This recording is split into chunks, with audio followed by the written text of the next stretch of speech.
La historia de Cuba ha estado marcada por sangrientos años de esclavitud y dominación colonial, que han calado en nuestra idiosincrasia y han generado, de manera consciente o no, conductas discriminatorias que han marginalizado a los afrodescendientes por siglos.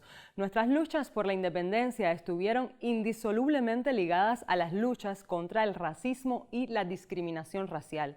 Esto explica el sentimiento antirracista y de igualdad de la revolución, que a partir de 1959 llevó adelante transformaciones radicales para eliminar las bases estructurales del racismo y la discriminación racial institucionalizada.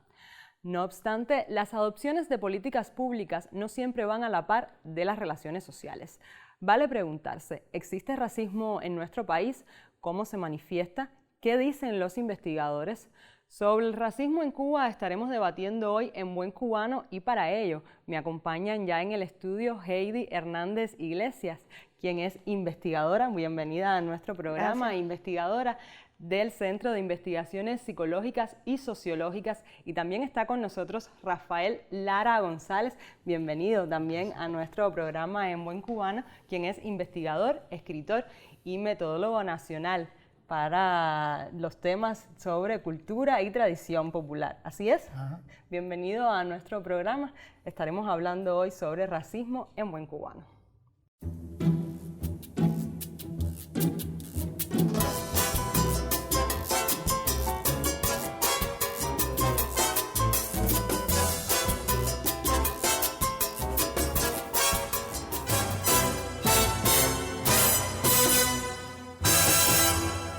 Iniciamos el debate para hablar en Buen Cubano sobre racismo. Primero les agradezco nuevamente que hayan aceptado la invitación al programa y comienzo preguntándoles, los más de 300.000 esclavos que fueron arrancados de sus tierras por el colonialismo español se mezclaron con las pieles de las poblaciones indígenas y las poblaciones blancas europeas, pero este mestizaje no se puede romantizar. Esto influyó en las relaciones sociales de lo que luego fue la población cubana. ¿Cómo influenció esto en las percepciones de racismo en nuestro país? Bueno, debemos partir que esta fusión no fue voluntaria. La llegada de los nativos de África fue en condición de esclavos, fue violentada, fue forzada, fueron traídos como mano de obra barata, fueron sometidos como parte de la expansión del capitalismo. Ya la población indígena se había prácticamente exterminado y había que encontrar otra población que supliera esa necesidad. De ahí que vienen los esclavos africanos en condiciones infrahumanas hacia Cuba y son sometidos a una explotación cruel y colonial que hizo que estos fueran sometidos o juzgados.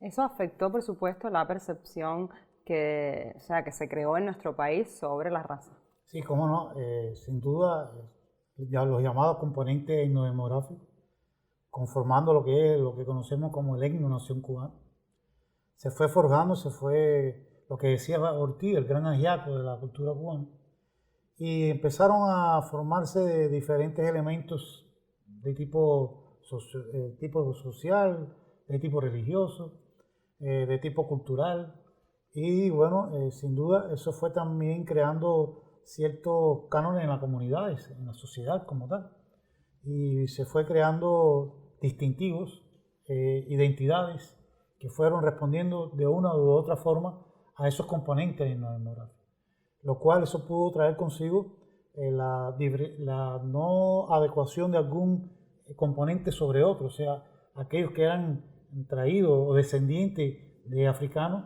tal vez no tuviesen la misma concepción de vida que aquel que en algún momento vino de España o de la composición etnodemográfica hispánica. Digo hispánica desde la península hispánica como las Islas Canarias, porque a veces pensamos que solamente la confluencia hispánica solo es de España como una nación, sino también de esas 7 islas que en fin vinieron de 3 Islas Canarias. Y se fue forjando en ese sentido el etno-nación cubano y que bueno, fue trayendo un poco esas características, esos elementos que la fueron caracterizando. Ahora sí, muy bien, yo siempre leo a Jesús Guanche, ese antropólogo relevante de la cultura cubana.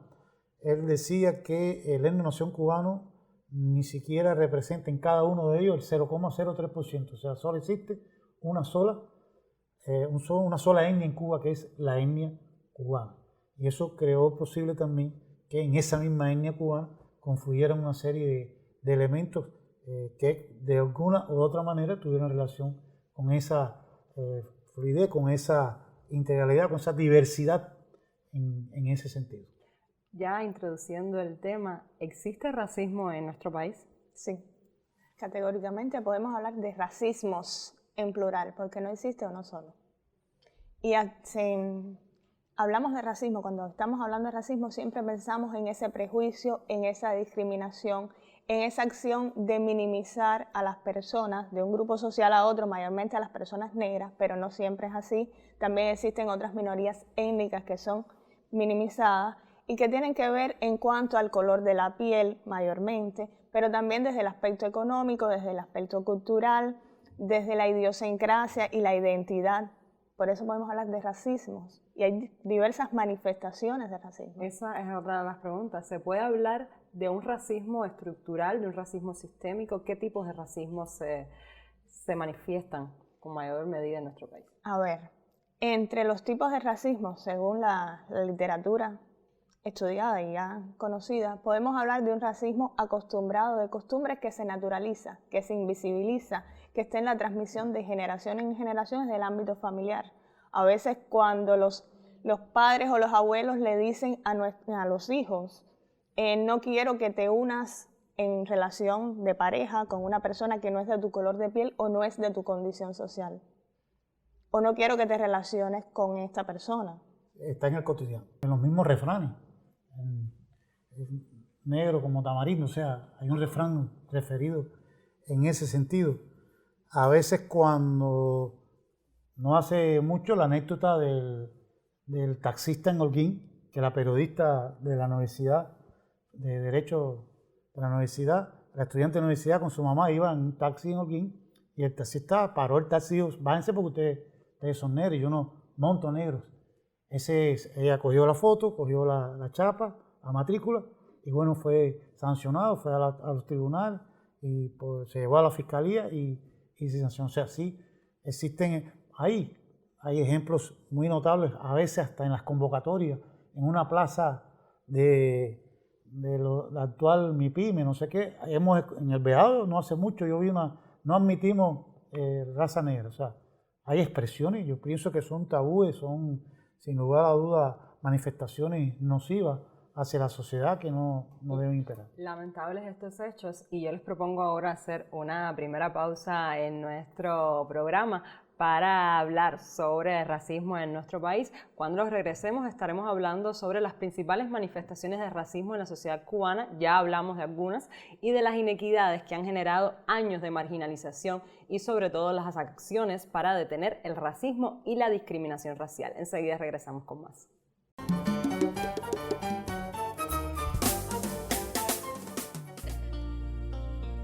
Bárbaras potencia la inclusión y la lucha contra los estereotipos.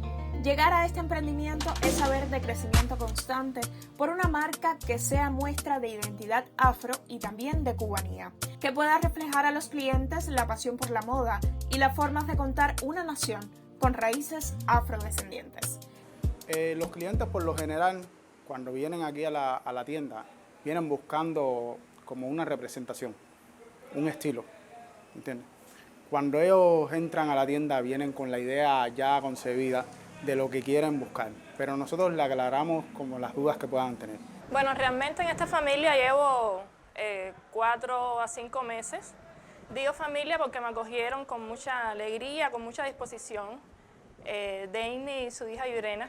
Entonces me he sentido muy bien identificada porque también me dedico a emprender sobre estilizado de cabello afro y entonces cuando vi la oportunidad de entrar en Bárbaras, donde además tenemos este servicio de la venta de productos con este estilo afro.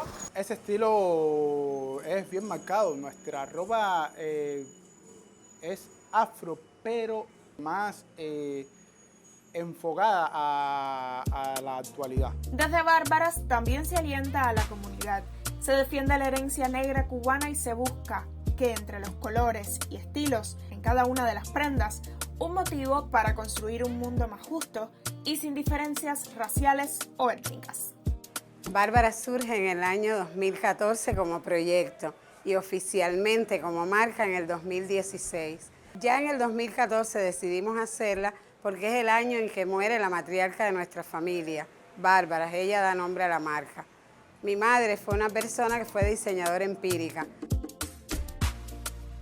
La hicimos inicialmente afro porque traíamos un antecedente desde los años 90 del pasado siglo donde veníamos estudiando todo lo que era raíces afrocubanas.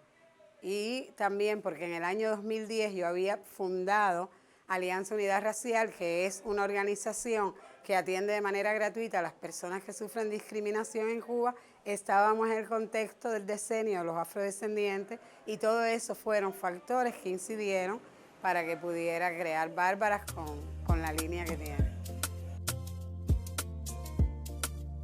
Mayormente, aunque la base de la tienda es afro, no solo hacemos ropa afro no religiosa. También trabajamos cualquier producto asociado a la moda.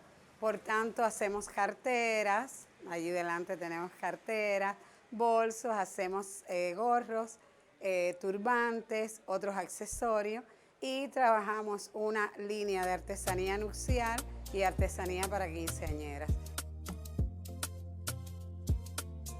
Yurena y yo, como dirigentes principales de la marca, nos sentimos muy bien porque somos también activistas, emprendedoras. En los años 90 aproximadamente comenzamos un proyecto en la comunidad de Cayo Hueso y parte de esa experiencia la hemos traspolado a la marca. Aunque mayormente trabajan mujeres, también tenemos hombres que son no solo dependientes, sino colaboradores. Un 10% de las ventas de Bárbara van a esta comunidad donde estamos, a la comunidad de Jesús María, que es en desventaja. Nosotros aportamos con la delegada de circunscripción, que es nuestra colaboradora y vive enfrente. Nosotros trabajamos con los niños de la casa de aquí de Jesús María. Hemos hecho un evento llamado Por un Camino de Juguete y todo sale de nuestra venta. Pero trabajamos también porque se disminuya los temas de brecha en la discriminación racial. Cada día una idea novedosa y el acercamiento a diseños exclusivos hacen de Bárbaras un emprendimiento exitoso que hoy también ofrece garantías de pago a sus clientes. Desde La Habana Vieja, este emprendimiento familiar abraza un mundo sin racismo, con la posibilidad de que vestuario y accesorios hablen por sí solos por esta causa que Bárbaras defiende desde Cuba y para el mundo. Elena Godínez Dalmau en Buen Cubano.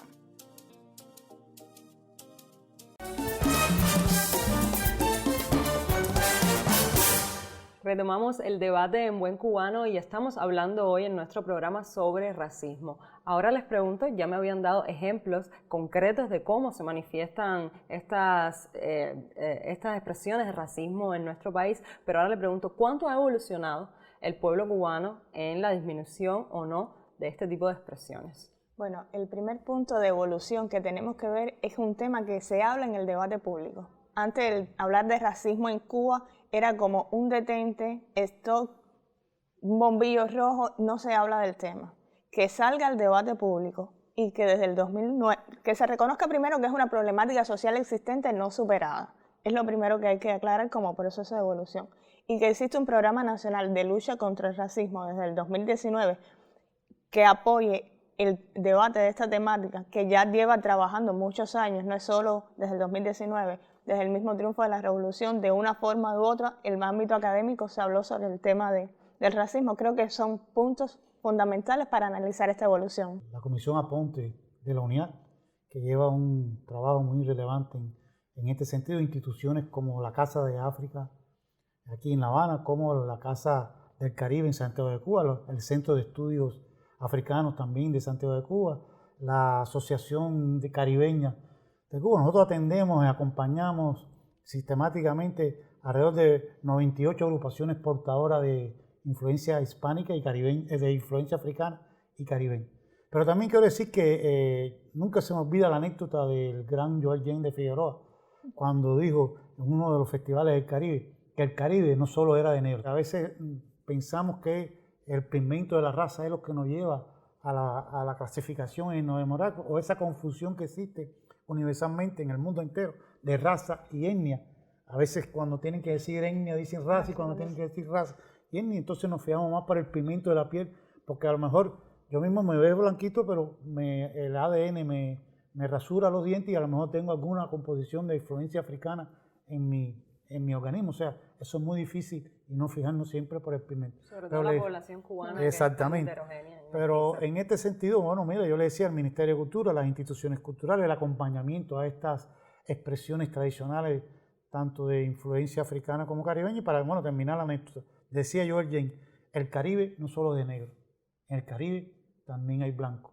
Y a partir de ahí ese Festival del Caribe fue incluyendo delegaciones de España, de Islas Canarias, o sea, ya empezó a grupos portadores cubanos donde fuera la génesis, la influencia hispánica y otro tipo de este tipo. O sea que vamos a ver también una serie de tipologías que se van fundamentando en la sociedad cubana y que, bueno, el Ministerio de Cultura, vuelvo y repito, con este programa está llevando a cabo desde las instituciones culturales, desde el acompañamiento de las comunidades tradicionales. El Cabildo Quisquiawa, un ejemplo muy particular aquí en la capital, que lleva un programa muy extenso en cuanto a la discriminación racial y al racismo, y quiere decir también al regionalismo. Creo que el regionalismo es otra de las tendencias dentro de la discriminación racial. Hablaban de las líneas fundamentales de este programa y por ahí va una de mis siguientes preguntas. ¿Cuáles son estas líneas fundamentales que atiende el Programa Nacional contra el racismo y la discriminación racial? ¿Y cuáles, sobre todo, son las principales, los principales aportes que ha tenido este programa en levantar todas esas problemáticas?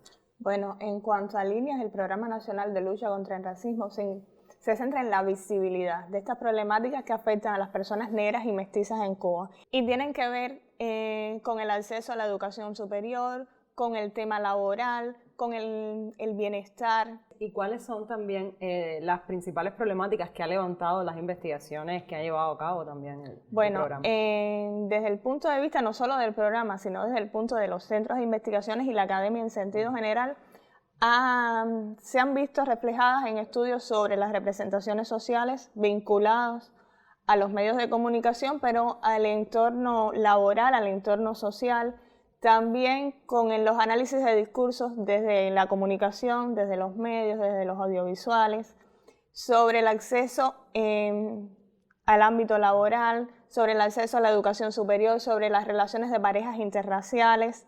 También se evidencian estudios sobre la jefatura de mujeres solas frente a las familias con situación de pobreza, de vulnerabilidad social y donde el color de la piel se convierte en un elemento distintivo sobre la identidad, el folclore.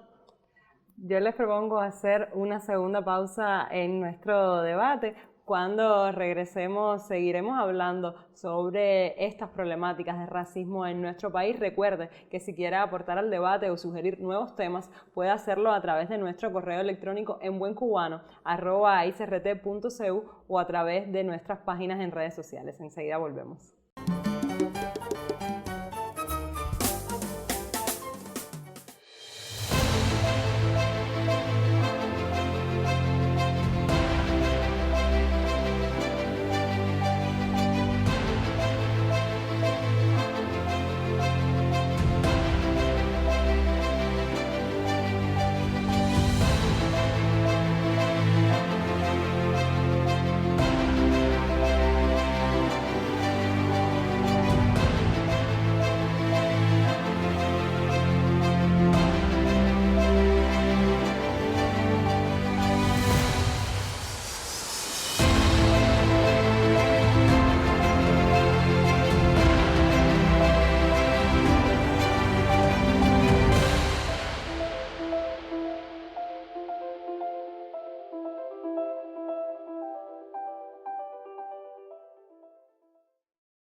Retomamos nuestra última ronda de debate para hablar sobre racismo y discriminación racial en Cuba y estábamos hablando sobre el Programa Nacional contra el Racismo y la Discriminación Racial que surgió en noviembre de 2019. ¿Qué acciones concretas se ha hecho a partir de lo que ha levantado este programa para que estas acciones, o sea, para que el racismo y la discriminación racial cada día pues disminuya en nuestra población y sobre todo en la conciencia cultural y social de nuestra población? Bueno, ahí está. Lo primero es que nuestro gobierno está consciente, al igual que la población, de que existen tendencias racistas en Cuba.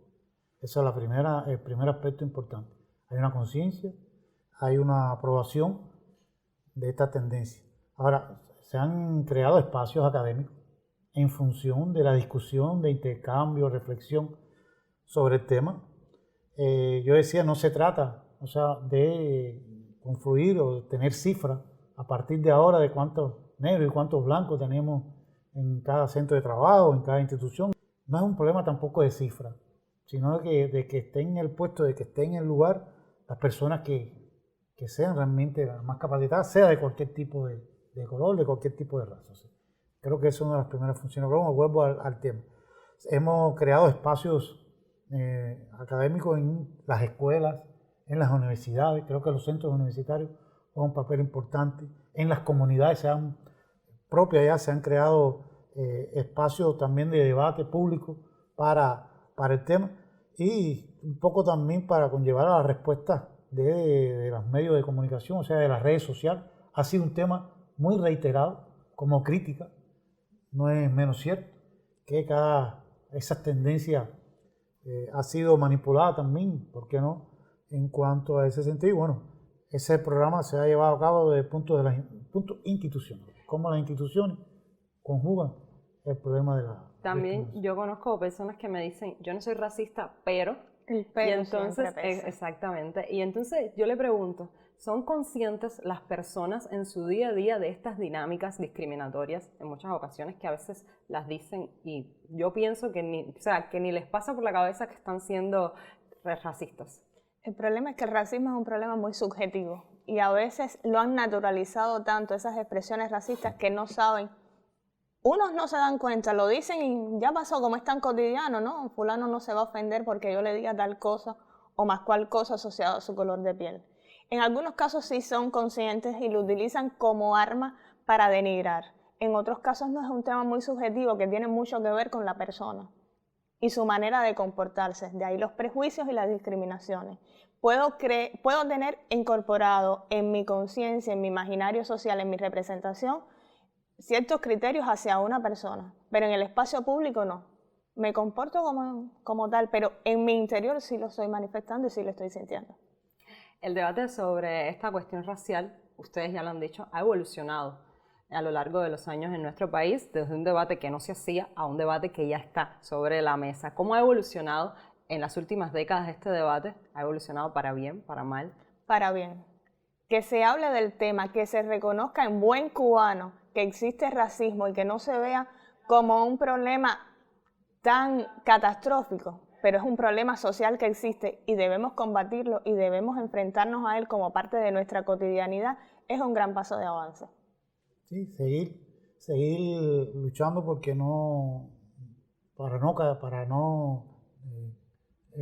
desde el punto de vista de lo que nos corresponde, nuestro encargo social, nosotros seguir acompañando en todo lo que podamos a estas expresiones tradicionales o más dichas folclóricas, pero bueno, como tú decías, y sí, seguir y combatir.